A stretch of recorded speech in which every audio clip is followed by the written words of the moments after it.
ओम बच्चों, मेरा नाम जितेश कुमार है। आज इलेक्ट्रो स्टडी का दूसरा लेक्चर है। इलेक्ट्रो स्टडीज का दूसरा लेक्चर में यानी कि दूसरा टॉपिक हम स्टार्ट कर रहे हैं। पिछली क्लास में हमने इलेक्ट्रो स्टडीज को देखा था, तो branch of physics which deals with the charges at rest, यानी कि चार्ज अगर रेस्ट में रहे तो उसकी अध्ययन हम करेंगे इस चैप्टर में, इलेक्ट्रो स्टडीज चैप्टर में। और पिछली क्लास में हमने कैसे देखा था कि हिस्टोरिकल बैकग्राउंड हमने दिया था आपको कि कैसे अंबर और वो कैट्स फर या सिल्क क्लोथ जो था उसका जो एक्सपेरिमेंट थेल्स ने बहुत पहले, आप कह सकते हैं 600 BC, यानी कि बहुत पहले, है ना, 2000 वर्षों पूर्व ही ये सारी बातें हो चुकी थी। और उसी अंबर रॉड और कैट्स के फर को एक्सपेरिमेंट्स को विलियम गिलबर्ट एंड डाफे ने आगे बढ़ाया था।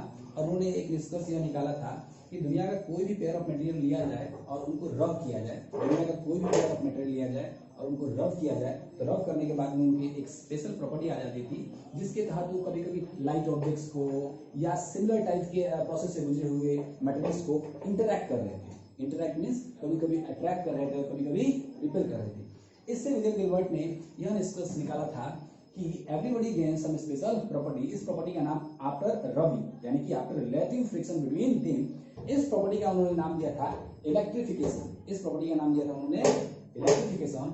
और बाद में वो कहते थे कि यह रबिंग के बाद ये मटेरियल इलेक्ट्रीफाइड हो जाता था। इसी इलेक्ट्रिफिकेशन प्रोसेस को बाद में बेंजामिन फ्रैंकलिन ने अब नाम दिया था चार्जिंग हो रही है, यानी कि after the rubbing bodies gate charge, और इस पे चार्ज डेवलप हो जाती है। क्योंकि दो तरीके की इंटरेक्शन की, रिपल्सन हो रही थी, कभी कभी अट्रैक्शन हो रही थी। इसलिए यह निष्कर्ष भी निकाला गया था कि साफ साफ है कि चार्ज भी दो नेचर का होगा, तो ये दोनों ही नेचर अपोजिट भी दिखाए गए थे अलग अलग। आपको याद होगा कि अंबर रॉड और जब कैट्स फर को जब साथ में लेके आया जाता था आफ्टर रबिंग, तो वो इंटरेक्शन खत्म हो जाती थी, यानी कि साथ में जब लाके टच करके हटा दिया जाता तो वो जो इंटरेक्शन की कैपेसिटी थी खत्म हो जाती थी, यानी न्यूट्रलाइज हो जाता था। और यह इसी आधार पर भी निष्कर्ष निकाला गया कि दो अपोजिट नेचर होगा चार्ज का।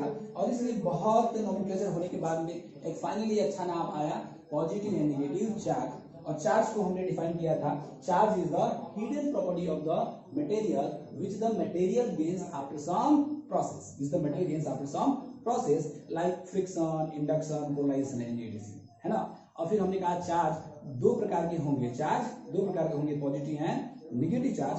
और इस चार्ज को पहली बात याद करें तो प्रॉपर्टी के ही आधार पे हम लोगों ने कहा था कि ये चार्ज यहाँ पे भी रहेगा, इंटरैक्ट करेगा अदर चार्जेस से, ये पहला प्रॉपर्टी था, है कि नहीं। और दो तरीके की इंटरेक्शन थी, और इसमें हमने ये भी कहा कि like charges will repel each other and unlike charges will attract each other. यहाँ तक की बातें हम लोगों ने हिस्टोरिकल बैकग्राउंड के तहत किया था। आज हम लोग इसी टॉपिक को आगे बढ़ाएंगे। आज क्या पढ़ने वाले? आज मुख्यतः 3 टॉपिक हम लोग इलेक्ट्रो स्टडीज में पढ़ने वाले हैं, और छोटे छोटे टॉपिक है। सो फर्स्ट टॉपिक है conservation of charge.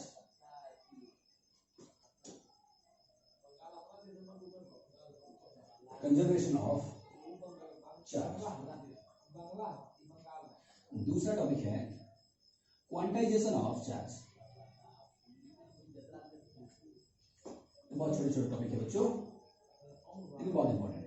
Quantization of charge, and third topic है जिसको थोड़ा सा हम लोग डिटेल में पढ़ेंगे, कूलम्ब्स लॉ।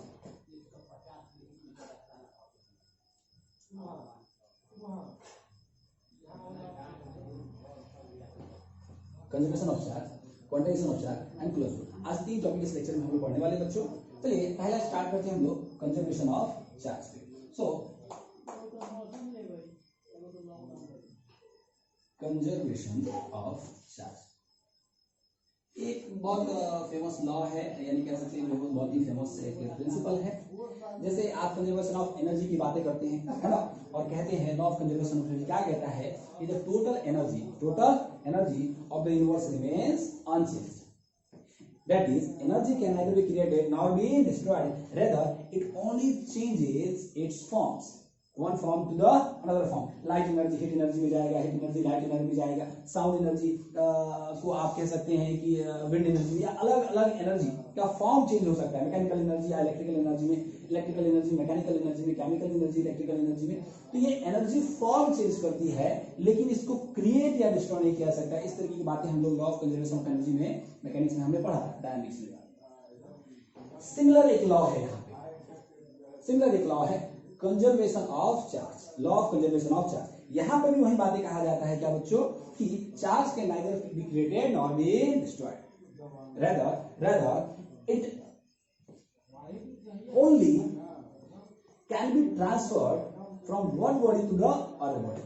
यानी कि चार्ज एक से दूसरे बॉडी में ट्रांसफर तो किया जा सकता है लेकिन इसको डिस्ट्रॉय या क्रिएट नहीं किया जा सकता है। एंड दूसरे शब्दों में भी कहा जाता है the net charge of the universe, net charge of the universe remains unchanged. यानी कि अगर टोटल चार्जेस आप ले लें पॉजिटिव और नेगेटिव चार्जेस का डिफरेंस ले लें आप, पॉजिटिव माइनस नेगेटिव चार्जेस, तो ये रिमेन्स अनचेंज रहता है। इसको कहा जाता है कंजर्वेशन ऑफ चार्जेस, है कि नहीं। कहा तो ये भी जाता है, एक आकलन तो ये भी किया गया है कि यूनिवर्स का टोटल नेट चार्ज है जीरो है, न्यूट्रल है कि नहीं। यानी जितना पॉजिटिव चार्ज है उतना नेगेटिव, एक आकलन है, ये आकलन है, इसकी कोई प्रामाणिकता नहीं है, कोई एक्सपेरिमेंटल वेरिफिकेशन नहीं है। बिकॉज आप यूनिवर्स को ही अगर इन्फिनिटी मानते हैं, इनफाइनाइट है, जो फाइनाइट है ही नहीं यूनिवर्स, तो ये आकलन लगा पाना संभव नहीं है कि नेट चार्ज जीरो है कि नहीं। लेकिन एक्सिमेट्रिकल बिहेवियर को देखते हुए यह निष्कर्ष निकाला जाता है कि नेट चार्ज जीरो है। खैर हम लोग ओवरऑल यूनिवर्स की बात करें तो नेट चार्ज जीरो कह सकते हैं अपने लेवल पे, हाई लेवल पे नहीं कहते हैं।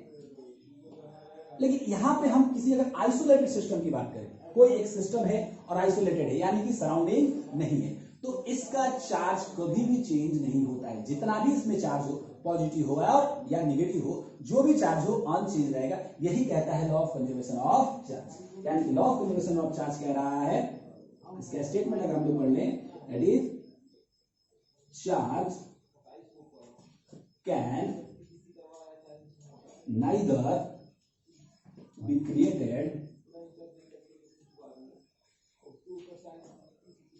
nor be destroyed, that is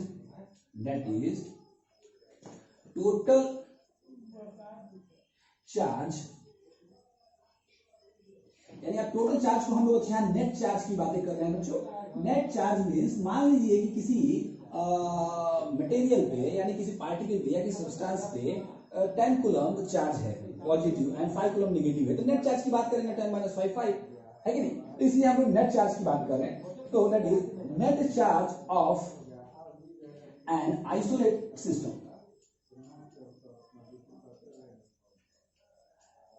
अगर हम यूनिवर्स की टोटल बात ना करें, एक आइसोलेटेड सिस्टम की बात करें, यानी सराउंडिंग ना हो, कोई टचेबिलिटी वहां पे ना हो, ताकि चार्ज एक बॉडी से दूसरे बॉडी पे ट्रांसफर हो सके। क्यों? क्योंकि चार्ज एक बॉडी से दूसरे बॉडी पे ट्रांसफर हो जाएगा। ये बहुत आसान बात है, बहुत आसान बात है। अगर कोई एक बॉडी है चार्ज है और एक दूसरा बॉडी है न्यूट्रल भी है या चार्ज भी है, उस पर टच किया जाएगा तो एक से दूसरे में चार्ज का ट्रांसफर होगा। अब किससे किसमें जाएगा ये बात की बात है कि नहीं। So net charge of N isolated system remains unchanged, यानी दूसरे शब्दों में यह भी कह सकते हैं कि net charge of the universe remains unchanged. तो this is the statement of conservation of charge. आप कह सकते हैं जैसे कंजर्वेशन ऑफ एनर्जी था वैसे ही कंजर्वेशन ऑफ चार्ज भी है। Total charge remains unchanged with respect to an isolated system. System isolated होना चाहिए या तो आप ओवरऑल यूनिवर्स की बातें आप कर। That is the statement of conservation of charge. एक प्रिंसिपल है आपको याद रखना है, क्योंकि हम इलेक्ट्रोस्टैटिक्स याद कर रहे हैं, स्टार्ट करें और आपको याद होगा इलेक्ट्रोडायनेमिक्स में ही जो जितने चैप्टर्स आएंगे उन सभी के बारे में या तो चार्जेज एट रेस्ट या तो चार्जेज एट मोशन के बारे में अध्ययन करना है। और इसलिए आपको याद रखना चाहिए कि चार्ज कंजर्व्ड रहेगा, हम ये मान के चलें। ओके, नाउ नेक्स्ट टॉपिक हम चलते हैं।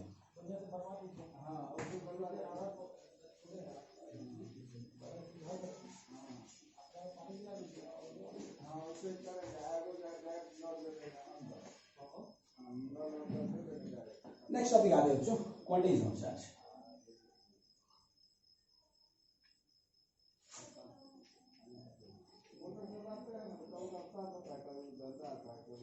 क्वांटाइजेशन ऑफ चार्ज, अभी क्वांटाइजेशन ऑफ चार्ज बहुत बड़ा टॉपिक है, लेकिन हम लोग इतना डिस्कशन करेंगे नहीं, है कि नहीं। क्वांटम थ्योरी के बारे में बहुत ज्यादा डेप्थ में जाएंगे नहीं। देखिए हमारा स्कोप इस लेक्चर का क्या है, हमारा स्कोप हर टॉपिक को उतना ही चर्चा करना है जितना जेईई मेंस एंड एडवांस का सिलेबस है, और उससे काम हो जाए, नीट का काम हो जाए या +2 लेवल का काम हो जाए, उससे ज्यादा हम लोग चर्चा करने वाले। ऐसे क्वांटाइजेशन की चर्चा किया जाए तो बहुत डेप्थ में है, आगे आप जब बीएससी करेंगे या ऐसी करेंगे तो क्वांटम फिजिक्स पढ़ेंगे वहां पे। सी क्वांटम शब्द हालांकि बाद में दिया गया इसको, खैर छोड़ो वहां पे नहीं जाते हैं हम लोग, थोड़ा सा टाइम लग जाएगा उसमें। क्वांटाइजेशन ऑफ चार्ज, क्वांटाइजेशन किसको कहते हैं? सी क्वांटाइजेशन एक प्रोसेस है, क्वांटाइजेशन एक प्रोसेस है। यह प्रोसेस है जिसमें मैं आपसे अगर एक छोटा सा सवाल करूं, मान लीजिए कि मैं कहता हूं कि चार्ज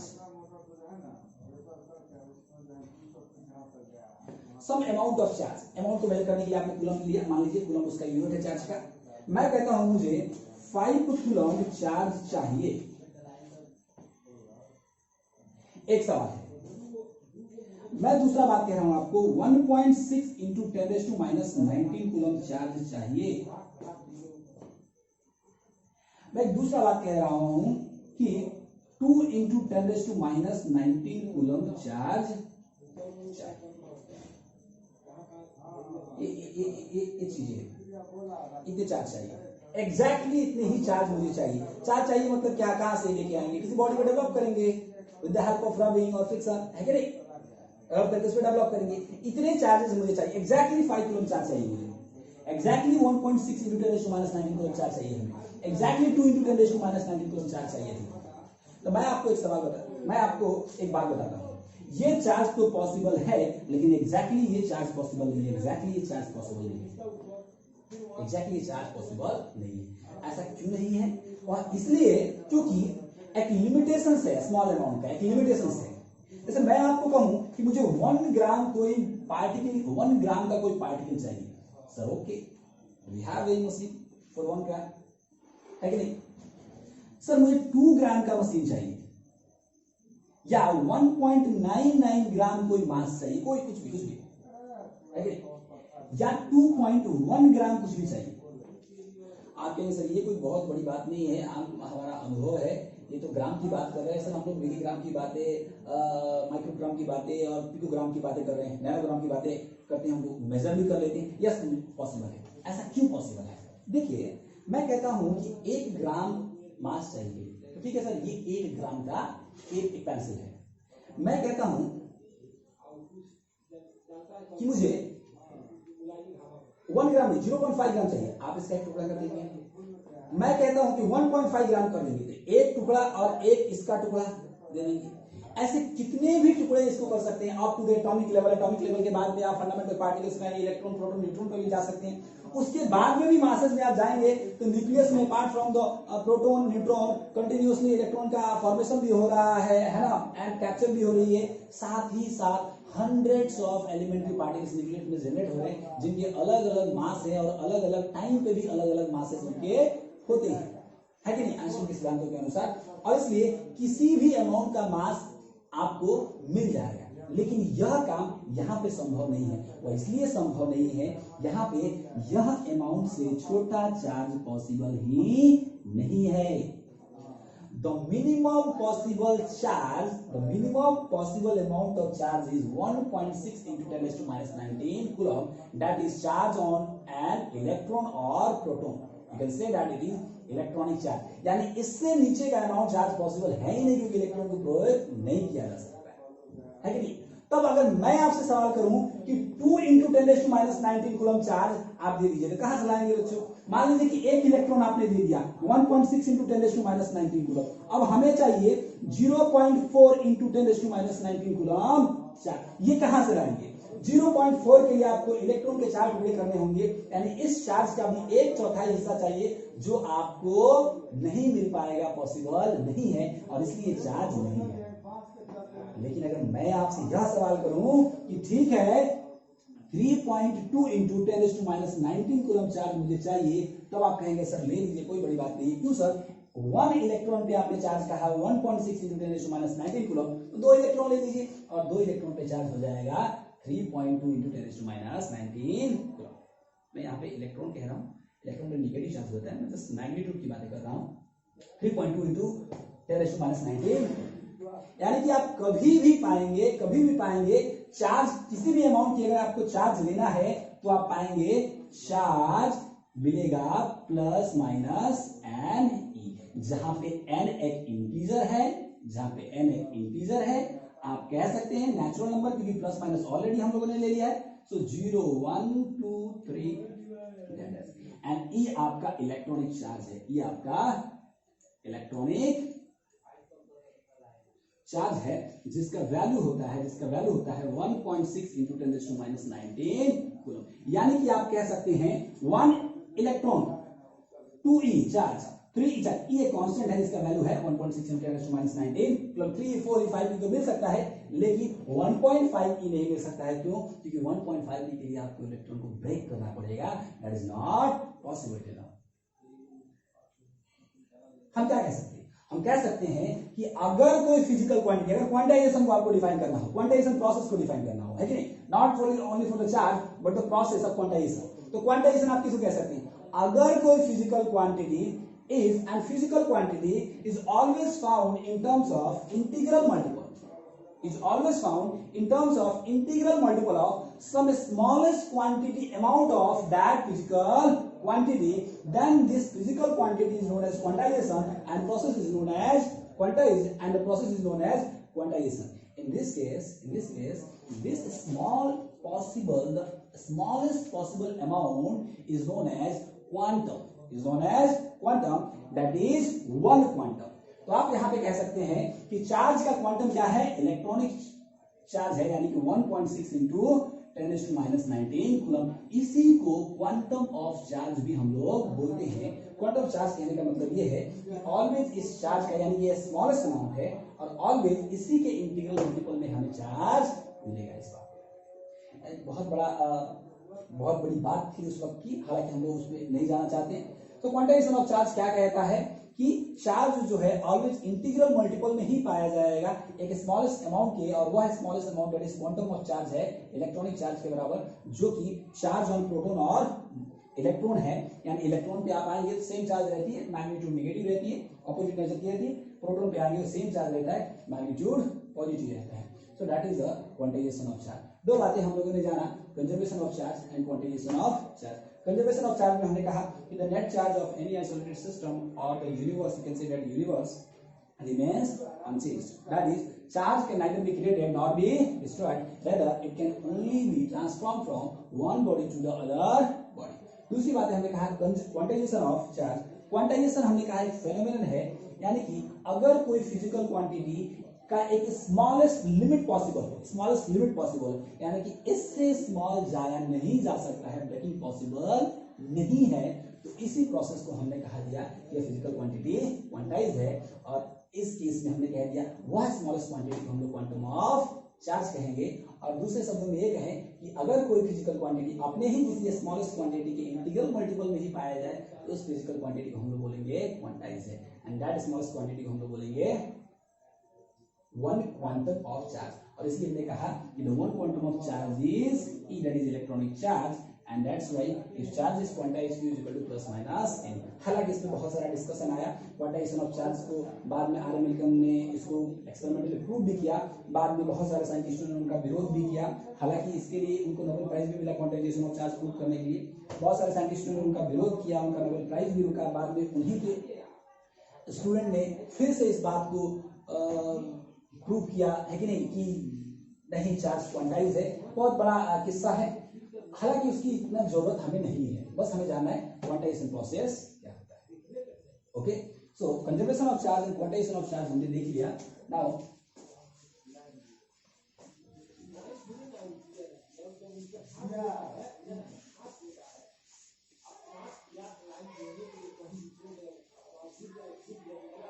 कूलम्ब लॉ।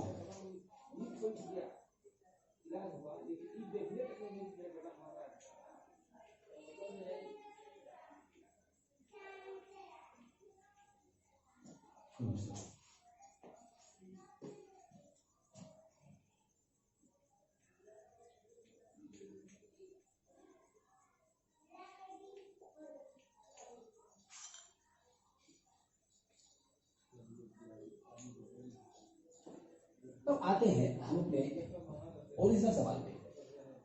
देखिए हमारा सवाल क्या था, हेल्स के वक्त हो या मैं विलियम गिलबर्ट का ज्यादा बात कहूंगा, क्योंकि थेल्स को एक एक्सपेरिमेंट उन्होंने किया था, लेकिन विलियम गिलबर्ट ने एक निष्कर्ष निकाला कि जब अम्बर रॉड को कैट्स फर्स पे हम रब कर रहे थे तो ये इलेक्ट्रीफाई हो जा रहा था, ऐसा शब्द उनका था। और वहां से ही electrified, electrification, electricity, electron, electrostatics, electrodynamics, electro शब्द जो आया उसी वही ओरिजिन है। इसको आपको समझ देना पड़ेगा विलियम गिलबर्ट को। अब इसलिए मैं विलियम गिलबर्ट की बातें कर रहा हूँ। उन्होंने निष्कर्ष निकाला, तो एक बात तो साफ है, उन्होंने यह निष्कर्ष निकाला कि अगर कोई दो मटेरियल को यानी पेयर ऑफ मटेरियल को रब किया जा रहा है, रब करने के बाद में इसमें एक ऐसी प्रॉपर्टी आ जाती है कि सर्टेन मटेरियल जो लाइट थे, लाइट ऑब्जेक्ट्स थे, बहुत हेवी नहीं थे, बहुत लाइट वेटेड थे, उनको अट्रैक्ट कर रहे थे, या सिमिलर प्रोसेस से किसी और दो पेयर ऑफ मटेरियल्स को अगर रब किया हुआ तो उनसे इंटरैक्ट कर रहे थे, इंटरैक्ट यानी कि फोर्स एक्सर्ट कर रहे थे, अट्रैक्ट कर रहे थे या रिपेल कर रहे थे, ये इंटरैक्शन हो रही है। तो बड़ी जिज्ञासा थी उसके बाद में, ये निष्कर्ष निकालने के बाद में साइंटिस्टों में एक बड़ी जिज्ञासा थी कि आखिर ये इंटरैक्शन हो रही है तो कितना हो रहा है। ठीक है, इंटरैक्शन हो रही है, आप कह सकते हैं कि मैं भी बोल रहा हूं, एक कोई दूसरा बड़ा मान लीजिए कि व्यक्ति वो बहुत जोर से चिल्ला रहा है, ठीक है नहीं, या कोई बहुत धीमी बोल रहा है, एक छोटा बच्चा बोल रहा है, तो ठीक है मैं बोल रहा हूँ, साउंड एनर्जी प्रोड्यूस कर रहा हूँ, बट कितना कर रहा हूँ, अमाउंट क्या है। इस अमाउंट की बहुत जिज्ञासा थी। 18वीं शताब्दी के अंत में चार्ल्स कूलम्ब ने इस जिज्ञासा को पूरा किया और उन्होंने एक एक्सपेरिमेंट किया जिसको हम आज कूलम्ब्स लॉ जानेंगे। वो एक्सपेरिमेंट किया था, वही एक्सपेरिमेंट को हम लोग जान रहे हैं।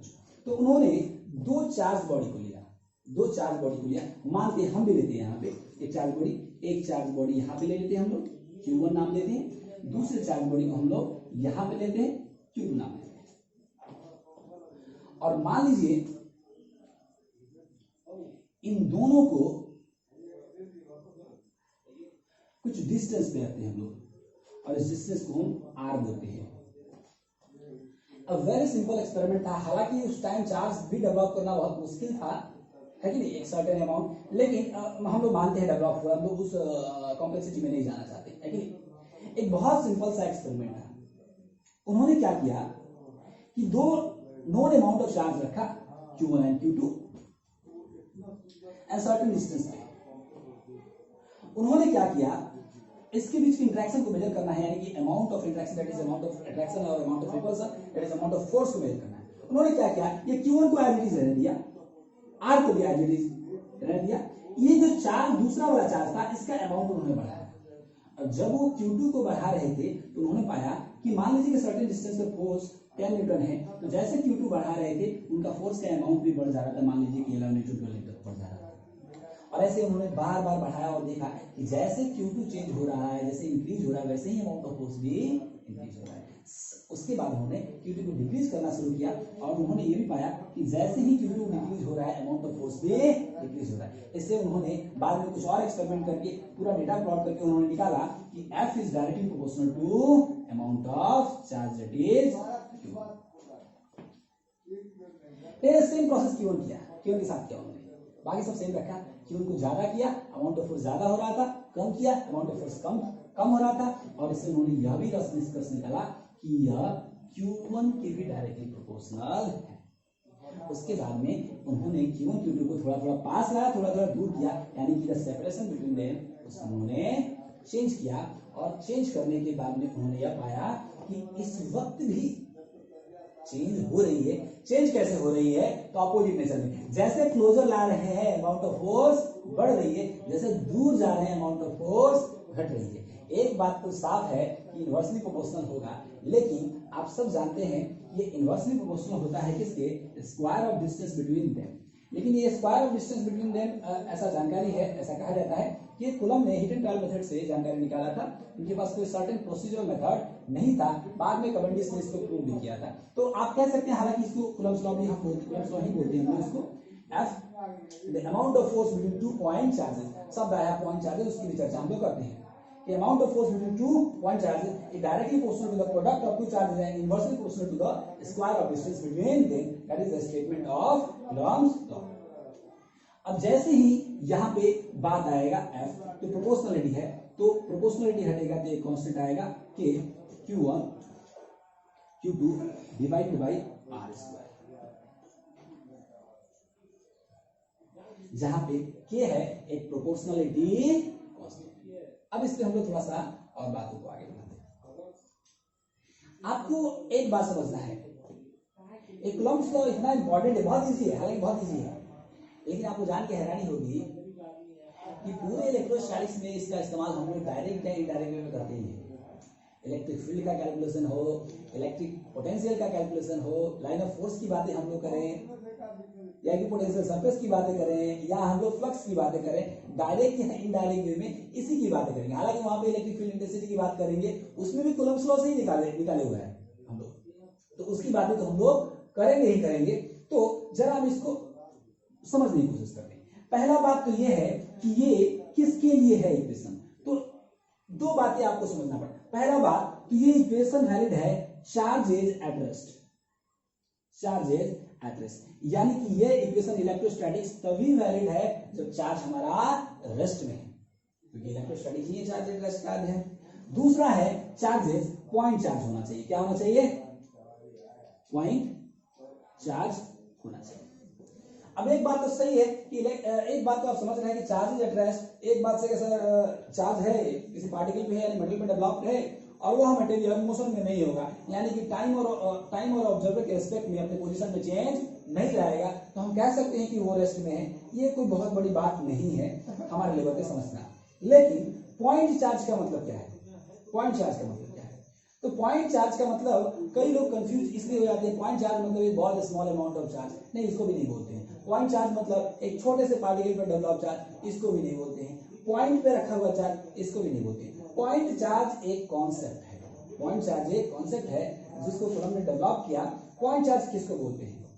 तो पॉइंट चार्ज मतलब किसी भी अमाउंट का चार्ज, किसी भी अमाउंट का चार्ज किसी भी बॉडी पे, कितना भी बड़ा हो कितना भी छोटा हो, बॉडी पे रख दिया जाए, प्रोवाइडेड जहां पे इस चार्ज का इफेक्ट देखते हैं पॉइंट ऑफ ऑब्जर्वेशन, उसका distance d must be greater than the dimension of the object.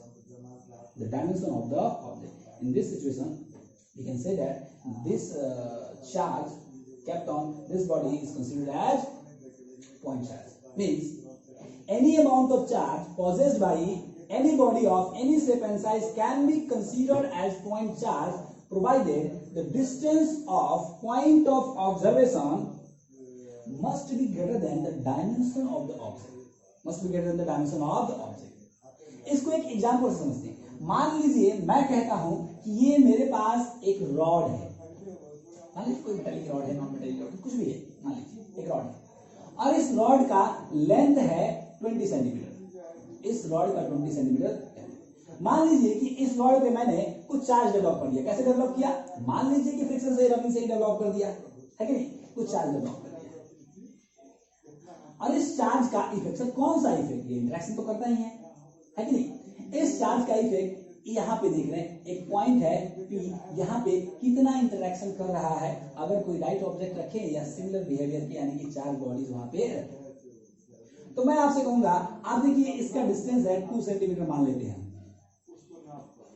In this case में सेम रॉड, एक दूसरा केस हम बोलना चाहते हैं, सेम रॉड लेना चाहते हैं, 20 सेंटीमीटर का रॉड है, सेम अमाउंट ऑफ चार्ज है, लेट अस कंसीडर Q, यहाँ पे भी Q है, सेम चार्ज है, लेकिन इस बार इफेक्ट हम कहाँ देखना चाह रहे हैं? इस बार इफेक्ट देख रहे हैं हम एक पॉइंट P से, जिसका इस चार्ज बॉडी से डिस्टेंस है 25 centimetre, not 25 centimetre, we are taking, I am taking here 100 centimetre.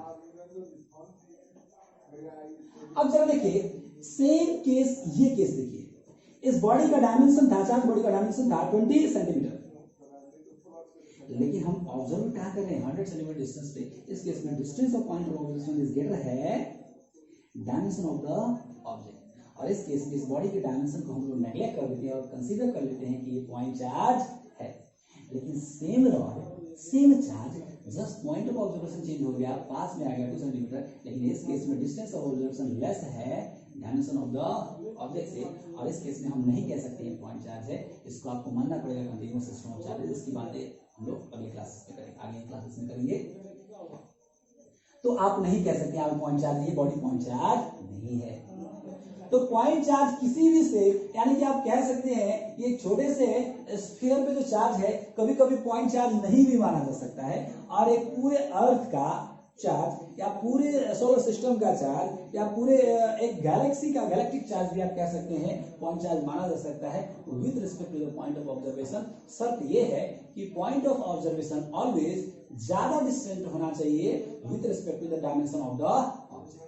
तो दो बातें कूलम्ब्स की हमने कहा, कूलम्ब्स की दो बातें कहा हमने कि दैट ये चार्ज रश के लिए वैलिड रहेगा एंड पॉइंट चार्ज के लिए वैलिड रहेगा। पॉइंट चार्ज भी हमने बताया क्या है, any amount of charge possessed by any body of any shape and size provided the distance of observation, distance of point of observation must be greater than the dimension of the object।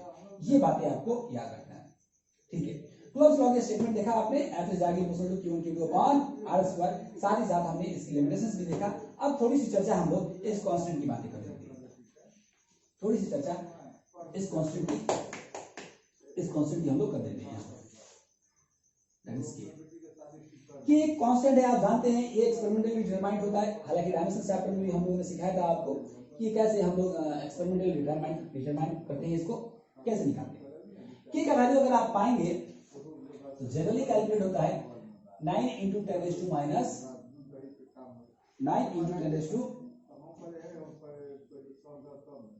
9 आप इसकी unit निकाल लें, 9 × 10⁻⁹ इसकी unit निकाल लें तो क्या हो जाएगा के का यूनिट, आप इसको इधर बैठ दे तो न्यूटन हो जाएगा, ये आर स्क्वायर यानी कि मीटर स्क्वायर हो जाएगा, Q1 भी कूलम और ये भी कूलम, ये नीचे जाएगा कूलम स्क्वायर हो जाएगा 9 × 10⁹ एक की वैल्यू है, लेकिन एक की वैल्यू है किसमें कैलकुलेट किया गया है, वैक्यूम में, एंड अप्रोक्सीमेटली इक्वल आप एयर के लिए भी बात कर सकते हैं।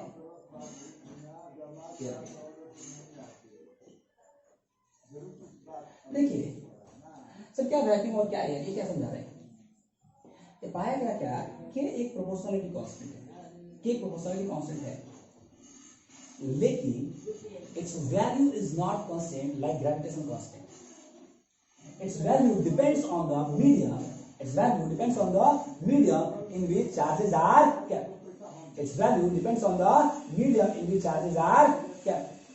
यानी कि पाया गया क्या, यहाँ k का वैल्यू हर वक्त सेम नहीं होता है, इसका वैल्यू डिपेंड कर रहा है कि किस मीडियम में चार्जेस रखा है। यानी कि अगर ये पाया गया यही दो चार्जेस और सेम डिस्टेंस पे अगर वैक्यूम में रखा गया है तो अमाउंट ऑफ फोर्स अलग है, और वाटर में रख दिया जाए तो अमाउंट ऑफ फोर्स अलग है, और अगर इसी को किसी दूसरे मटेरियल में रख दिया जाए तो अमाउंट ऑफ फोर्स अलग है। एक बात तो साफ हो गया, जैसे कूलम्ब्स ने पाया था कि directly proportional to Q1 Q2 inversely proportional to R square, तो Q1 Q2 को हम चेंज नहीं कर रहे हैं और R को भी हम चेंज नहीं कर रहे हैं, तो अमाउंट ऑफ फोर्स कैसे चेंज हो रहा है, इसका मतलब ये है कि value of proportionality constant change हो रहा है, और इसलिए इसकी भी अध्ययन थोड़ा सा हमें करना पड़ेगा, यह क्यों हो रहा है।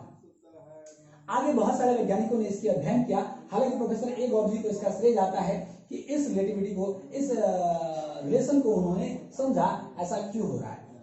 तो प्रोफेसर ए गॉर्जी ने कहा कि ठीक है ये मीडियम पे डिपेंड कर रहा है, तो मीडियम की भी प्रॉपर्टी होनी चाहिए, और उन्होंने मीडियम पे डिपेंडेंस को, यानी कि इलेक्ट्रोस्टैटिक्स यानी कि अमाउंट ऑफ फोर्स के डिपेंडेंस को समझाने के लिए मीडियम की एक प्रॉपर्टी डिफाइन किया जिसको कहा जाता है permittivity of the medium, permittivity of the medium, इसको हम लोग एप्सिलॉन बोलते हैं, एप्सिलॉन से नोट करते हैं, permittivity of the medium.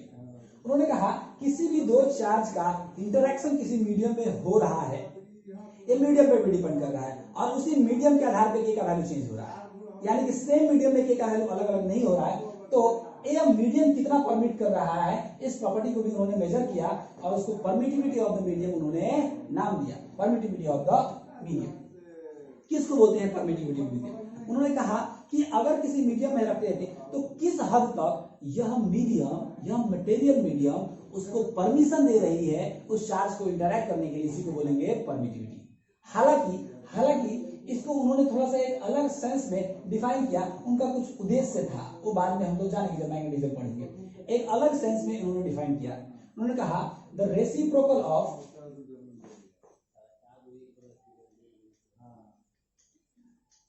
permittivity.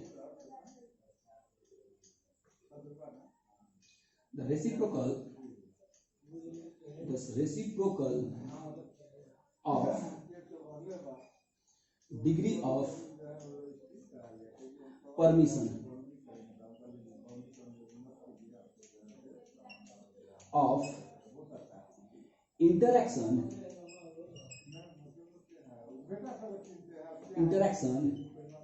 between two charges is known as permittivity of the medium. And the reciprocal of degree of permission of interaction between two charges kept in the medium is known as permittivity of the medium. मतलब अगर दो charge रखा जा रहा है तो ये किस हद तक परमिट कर रहा है, परमिशन दे रहा है उसका अपोज, मतलब दूसरे शब्दों में कह सकते हैं किस हद तक वो अपोज कर रहा है इनके बीच के इंटरेक्शन का, इसको बोलते हैं permittivity of the medium. Permittivity of the medium, इसकी वैल्यू उन्होंने अलग अलग मीडियम के लिए उन्होंने कैलकुलेट किया. आप वैक्यूम की बात करेंगे तो वैक्यूम के लिए उन्होंने कैलकुलेट किया 8.85 × 10⁻⁻, जो भी एसआई यूनिट होगा आप यहाँ पे ले लेंगे. इसकी एसआई यूनिट होती है coulomb square upon newton metre square, यानी कि 8.85 × 10⁻12. ये वैक्यूम के लिए अलग अलग सबस्टेंसेस के लिए भी अलग अलग उन्होंने वैल्यू निकाला.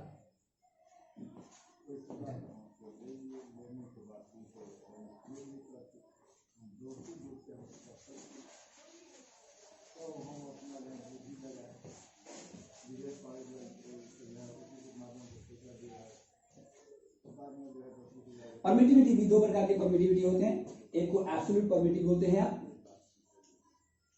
एब्सोल्यूट परमिटिव बोलेंगे. दूसरे को रिलेटिव परमिटिविटी बोलते हैं, यानी किसी भी सब्सटेंस का प्योर परमिटिविटी यानी कि एग्जैक्ट कितना परमिटिविटी है उसको एब्सोल्यूट परमिटिविटी बोलते हैं. लेकिन अगर किसी सब्सटेंस की परमिटिविटी कंपेयर किया जाए, किससे कंपेयर किया जाए तो परमिटिविटी ऑफ द वैक्यूम से, परमिटिविटी ऑफ द वैक्यूम से, इस केस में हम लोग उसको रिलेटिव परमिटिविटी बोलते हैं. जैसे आप ऐसे में डिफाइन किया जाता है कि absolute permittivity of any medium to the absolute permittivity of vacuum is defined as relative permittivity of the medium, या इसको डाइलेक्ट्रिक कांस्टेंट भी बोलते हैं. तो एक रिलेशन आपको यहां से मिल जाता है AR = E = epsilon not into epsilon r, यानी कि अगर आपको वैक्यूम का पता हो और किसी सब्सटेंस का रिलेटिव परमिटिविटी पता हो तो आप उसका एब्सोल्यूट परमिटिविटी निकाल सकते हैं. सो चूंकि आते हैं हम लोग कूलम्स लॉ पे, तो Coulomb's law F = K Q1 Q2 divide by r² statement था. चूंकि K एक प्रोपोर्शनलिटी कांस्टेंट है और यह कांस्टेंट मीडियम पे डिपेंड कर रहा था, और इसलिए प्रोफेसर एगॉर्डी ने मीडियम की ही भी कुछ प्रॉपर्टी डिफाइन किया, जिसमें एक प्रॉपर्टी था परमिटिविटी ऑफ द मीडियम, यानी किसी मीडियम में किसी चार्ज को, दो चार्जेस को रखा जा रहा है तो किस हद तक उसकी इंटरेक्शन का अपोज कर रहा है, इसको हम लोगों ने परमिटिविटी नाम दिया. और यह भी पाया गया कि इस K का वैल्यू होता है अमाउंट ऑफ K का 1/4πε0. अगर वैक्यूम है तो एप्सिलॉन नॉट, और वैक्यूम नहीं है तो epsilon not into epsilon r. तो आप कूलम्स लॉ ऐसे भी लिख सकते हैं F = K नॉट K की जगह पे हम लोग लिख देंगे 1/4πε0 Q1 Q2 divide by r². ये किसके लिए, तो वैक्यूम के लिए बात करते हैं हम लोग. वैक्यूम के लिए अगर इसी को हमें लिखना हो किसी मीडियम के लिए तो मीडियम की परमिटिविटी डाल देंगे 1/4πε0 into epsilon r Q1 Q2 divided by r² for any medium. Different forms of the Coulomb's law for any medium की बात हम लोग करें. तो इस K की जगह पे जैसे एप्सिलॉन नॉट आया तो एप्सिलॉन आने के बाद में एक बात स्पष्ट हो जाता है, K से देखने से उतना ही पता रहता है, इस एप्सिलॉन नॉट से एप्सिलॉन से स्पष्ट हो जाता है कि ये इंटरेक्शन मीडियम पे भी डिपेंड कर रहा है. अगर वैक्यूम में रखा है तो वैक्यूम की परमिटिविटी लेंगे, वाटर में रखा है तो वाटर की परमिटिविटी लेंगे, कंडक्टर में रखा है तो कंडक्टर की परमिटिविटी लेंगे, और जिस भी मटेरियल में रखा है उसकी परमिटिविटी हम लोग यहाँ पे डाल देंगे, तो वैल्यू ऑफ कांस्टेंट भी अलग अलग मिल जाएगा. ये डिस्कस है. सो ये आपका अलग अलग फॉर्म्स है कूलम्स लॉ का. कुछ और भी फॉर्म्स है कूलम्स का जिसको हम देखते हैं, जरा वेक्टर फॉर्म देखते हैं इसको. Vector form of coulomb law.